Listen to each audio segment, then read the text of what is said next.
A very good morning, my dear students. In the previous class, sir has started with memory. So he has finished. There are two types of memories, ROM and RAM, depending on the volatile and non-volatile nature of the memory. So sir has already explained all the ROMs, different types of read-only memories, and also started with random access memory.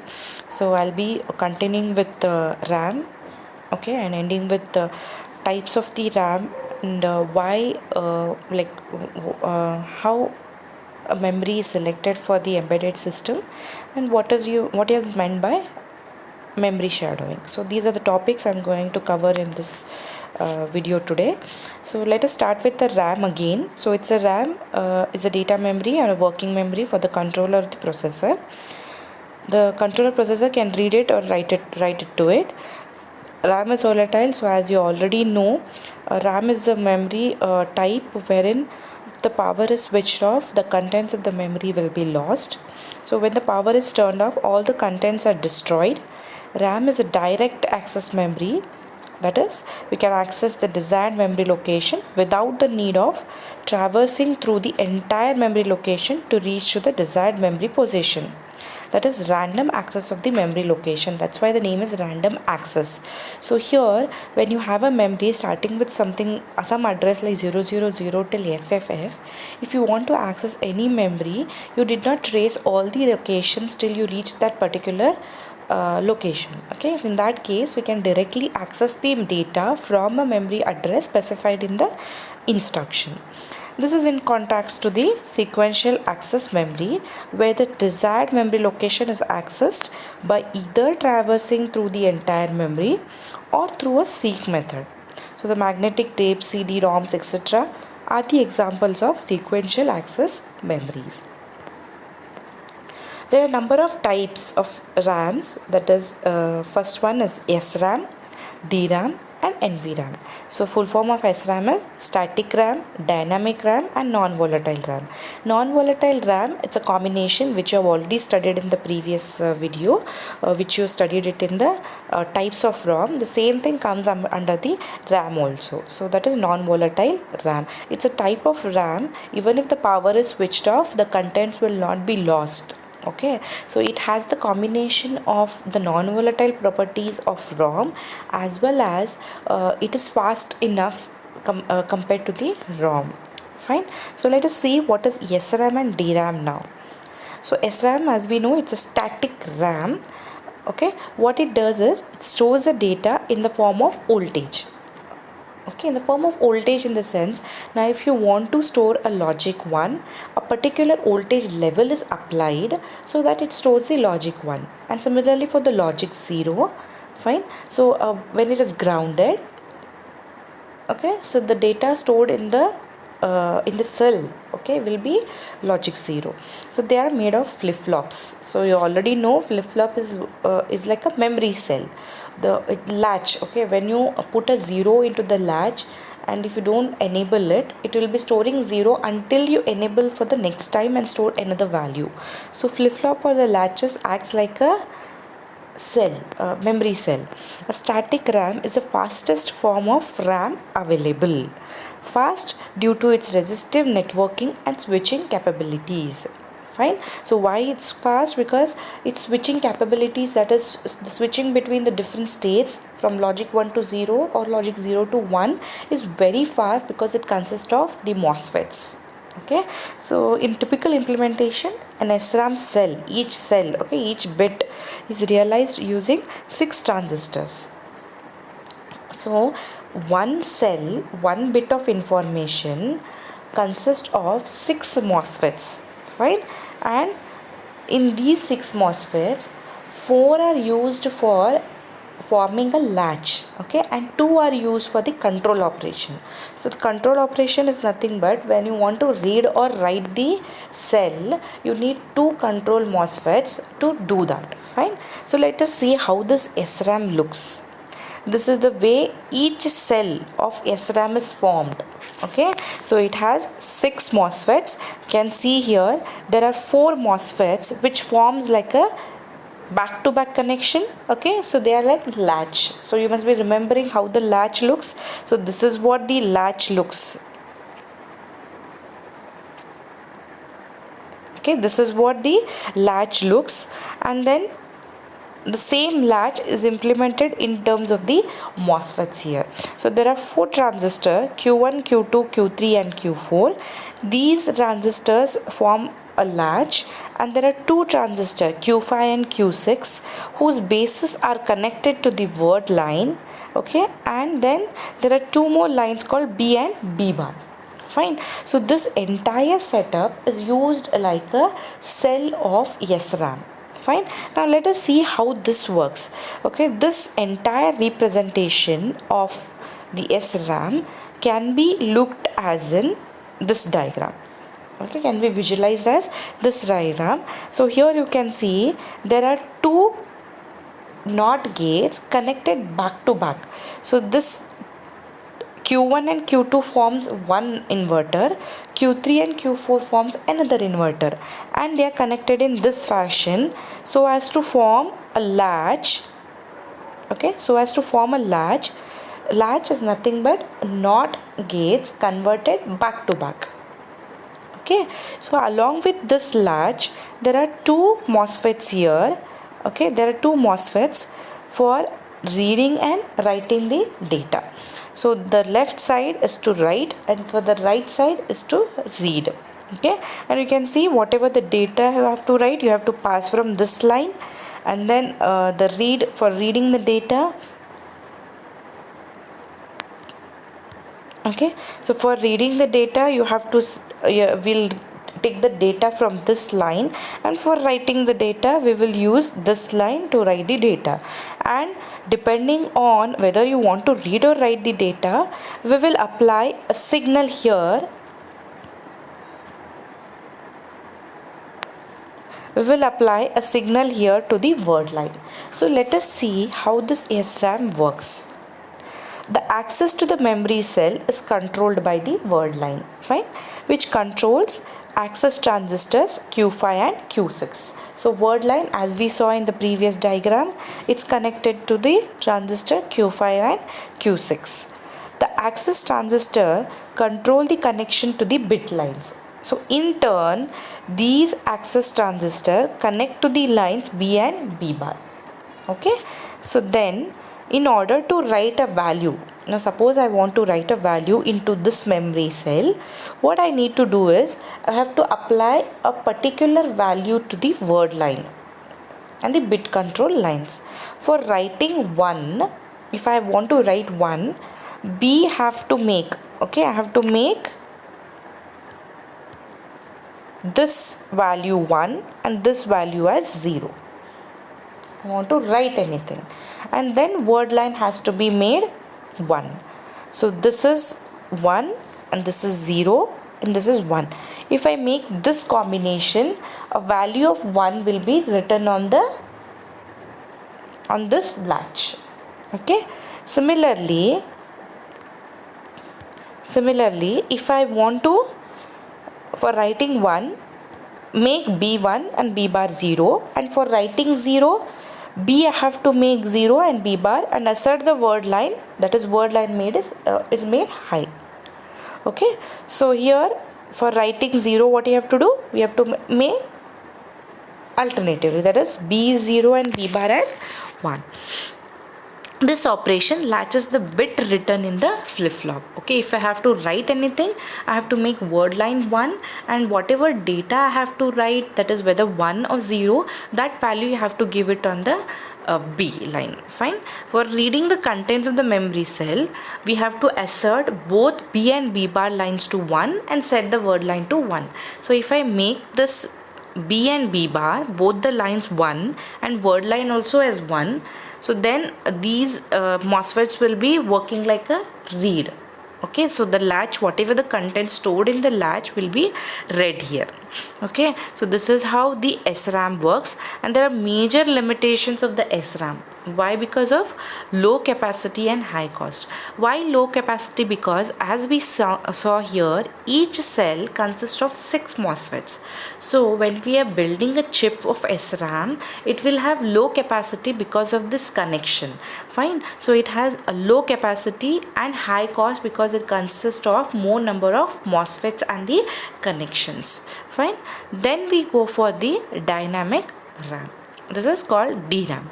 So dynamic RAM stores the data in the form of charge. So when we talk about charge, we always remember that it's a capacitor.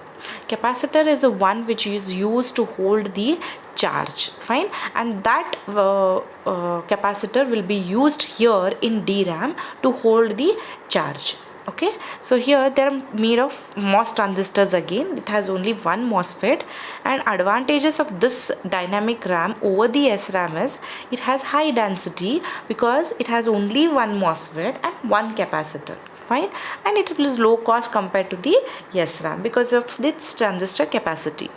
What are the disadvantages? Since we have the capacitor, there is a possibility of discharging this capacitor if it is not in use. In that case, we have to refresh this again and again during every milliseconds. Okay, so here, since the information is stored as a charge, it gets leaked off with time.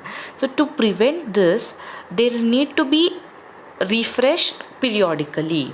Refreshed in the sense, the charged, it must be charged periodically to hold that charge on the capacitor. So the special circuits called DRAM controllers are used for refreshing the operation. So imagine that you have number of cells in the DRAM, and there is one controller which handles all these cells to refresh them. Fine. So the refresh operation is done periodically in milliseconds interval. So every milliseconds the DRAM cell have to be refreshed.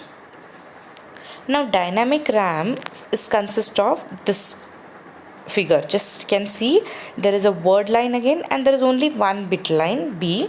There's one MOSFET and one capacitor. Fine. So the MOSFET acts like a gate for the incoming and outgoing data, whereas the capacitor acts as the bit storage. So there is no latch here. There is only a capacitor to store the data. So depending on the value to be stored, the word line is made high.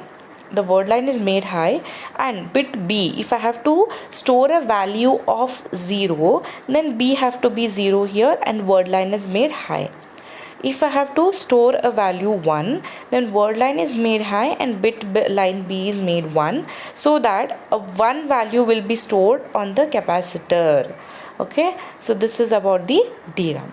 Now let us see a very important slide here, difference between an SRAM and the DRAM cell. So as we already got to know what is SRAM and DRAM, we can clearly differentiate that SRAM is made up of 6 MOSFETs and DRAM is made up of 1 MOSFET and one capacitor. SRAM cell don't require any refreshing, but DRAM cell requires refreshing. So SRAM cell, it's a low capacity, low density, since it has more transistor, only a less capacity it can store, whereas DRAM cell is a high capacity, highly dense. And then SRAM cell is more expensive and DRAM cell is less expensive. SRAM cell is fast in operation.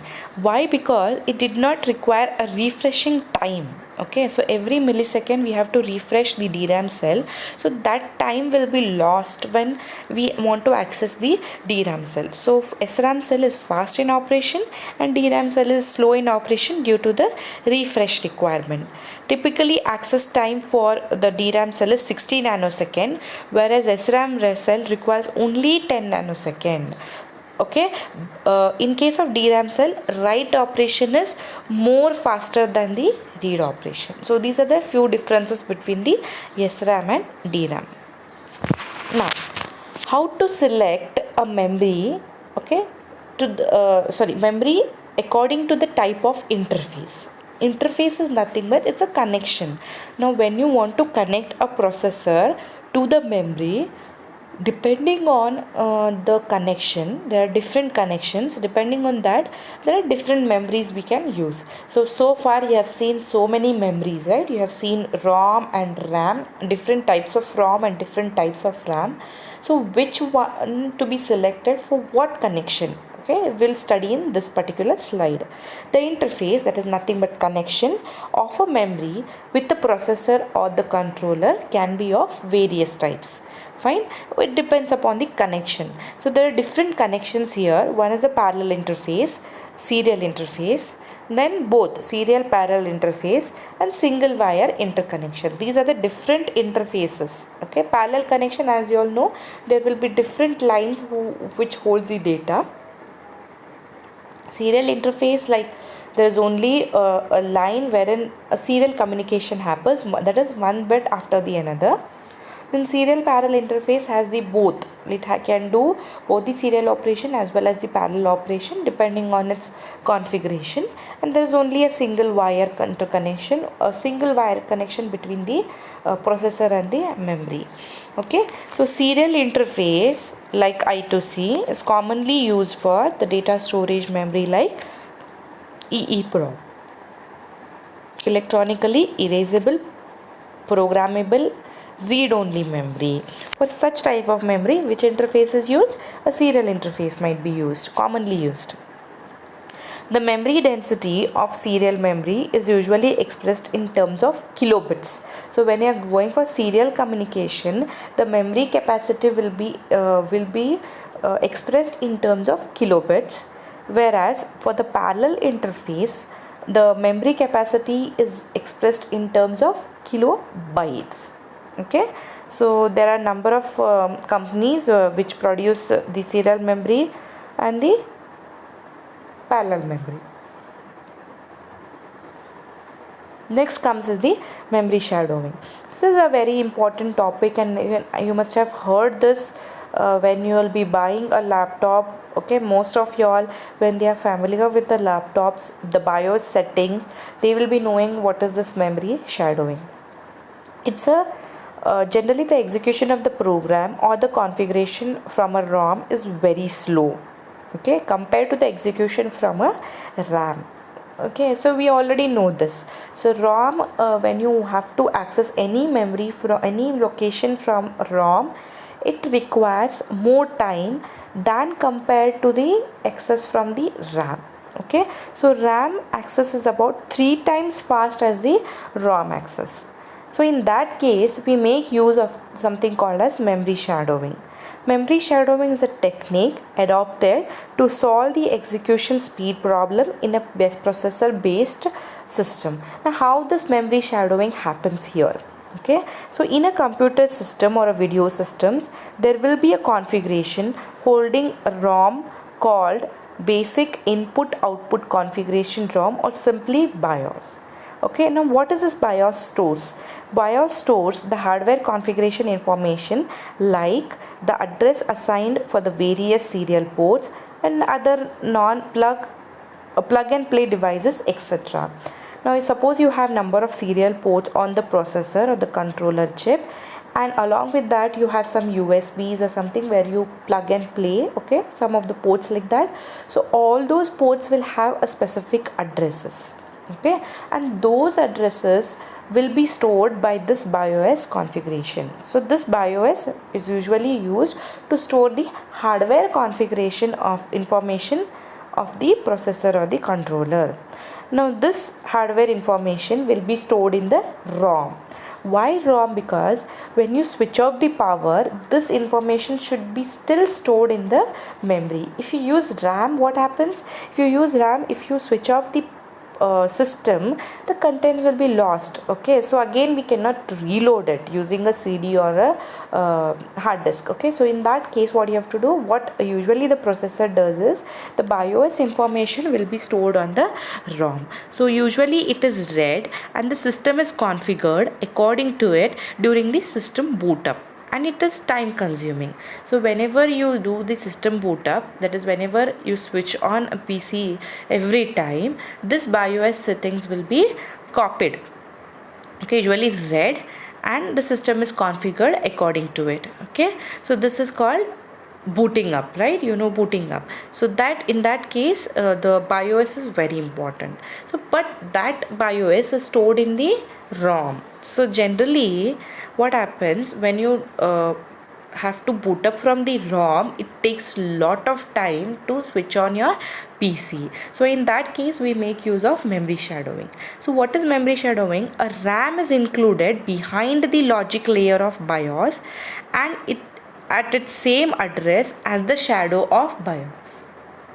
Okay, so a RAM is included in behind the logical layer of BIOS as its same address as shadow of BIOS. Okay, it acts like a shadow. The first step that happens during the boot up is copying the BIOS to the shadowed RAM and write protecting the RAM. Write protecting in the sense this RAM is write protecting. It means nobody can write that RAM when it is protected. That is the meaning of it. And then disabling the BIOS reading. So immediately, okay, when you switch on your PC, the first thing what happens is copying the content of the BIOS into the shadowed RAM and then write controlling it so that nobody can write it again. And then next what happens is disabling the BIOS reading. So once you disable the BIOS reading, RAM is volatile. It cannot hold the configuration data which is copied from the BIOS when the power supply is switched off. So only a ROM can hold it permanently. But for higher system performance, it should be accessed from the RAM instead of accessing from the ROM. So that's why we use a RAM as a shadow of a BIOS, wherein the content of the BIOS will be copied into the RAM immediately after you switch on your PC, and then the BIOS is disabled, so that next reading happens from the RAM instead from the ROM. Okay, so memory selection. So how we have to select the memory for the embedded system? So embedded system require a program memory for holding the control algorithm or embedded OS and the application designed to run on the top of it. Data memory for holding the variables and temporary data during the task, and for memory holding the non-volatile data, okay, like the configuration data, lookup table, which are modified by the application. The memory requirement for an embedded system in terms of RAM and ROM is slowly depend on the type of the embedded system and the application for which it is designed. Lot of factors need to be considered when selecting the type and size of the memory for the embedded system. So this is how the memory is selected for the embedded system. Fine. So this is what it has program memory, it has to have a data memory, and it has to have a memory for holding the some configuration data like the lookup table and all. So which type of memory is used, whether a RAM is used or ROM is used, it all depends on the type of the application. Okay, so in the next the video, Sir will continue with the memory selection of the embedded system. Fine. And along with the sensors and the actuators which are part of the embedded system. Okay, thank you.